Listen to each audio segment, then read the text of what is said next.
I love this portion of the show when we just go back in time and you can hear what someone said back then compared to what they're saying now.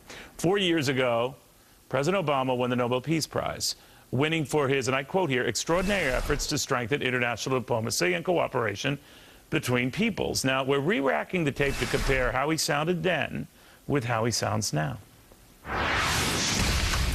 We can't allow the differences between peoples to define the way that we see one another.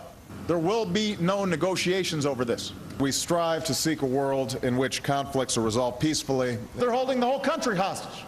Mutual interest and mutual respect. I will not negotiate over Congress's responsibility. We must all do our part to resolve those conflicts. We're not going to negotiate.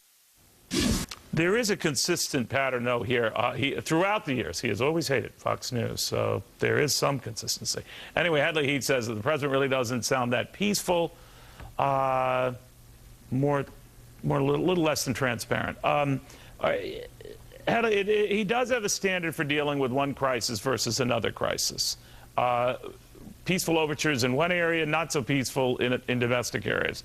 What do you think that message is sending here? I think many people, including people who have supported the president or even voted for him in the past, are disappointed with his lack of leadership now. His current approval rating at 37% because he's using inflamed rhetoric. Yeah, but be careful, Hadley. I mean, Congress's approval ratings are at 5% or whatever, so it pops on both their heads. But I will agree with you this much. There's a greater onus on the president, but continue. Well, when he started out as a politician, at least when he came to the national scene in 2008 and 2009 as a young president, he was the person bringing the message of hope and change for Washington, that Washington wouldn't be business as usual. And now we see there's really the same things happening in Washington as always, disagreement with a lack of leadership. You know, I always wonder, when you make overtures abroad, you've got to be very consistent on overtures, period. That if you're going to be, let's say, a peacemaker, that's going to be the stamp and your sort of DNA, no matter what you do. You are always trying to reach out to the other side. Abe Lincoln comes to mind on that. George Washington comes to mind on that. You could even argue that, you know, John Kennedy, the way he would deal with some of these domestic issues and trying to be very forthright and consistent in his strategy as he was with dealing with the Soviets. But very inconsistent with this president thus far.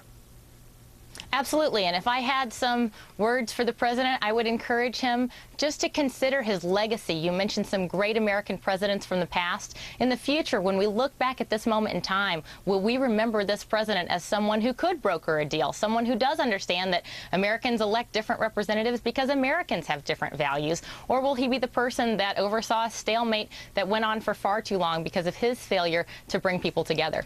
Well put. Hadley, thank you very much. Thank you. Meanwhile, you see what's going on at Starbucks these days? You buy someone a cup of coffee, you get a free cup of coffee for yourself. It's Starbucks' way of getting a message to Congress.